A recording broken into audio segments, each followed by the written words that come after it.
Magandang araw po sa inyong lahat.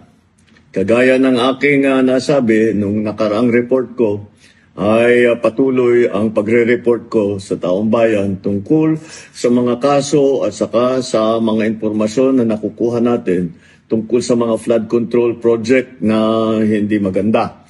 At kaya ngayon ay nais kong ipalaman sa ating mga kababayan na ang ICI at saka ang DPWH ay lahat ng nakuha nila na impormasyon ay ire-refer, ibibigay na sa ombudsman para imbestigahan ng ombudsman. Ito ay tungkol sa mga impormasyon ng dating Speaker Martin Romualdez at saka ni Saldico. Pag nakita lahat ng ebidensya, baka mag-file ng kaso ng plunder o anti-graft o indirect bribery. Malakas naman ang loob natin na yung ombudsman, ang ginagawa lamang ay sumusunod sa ebidensya.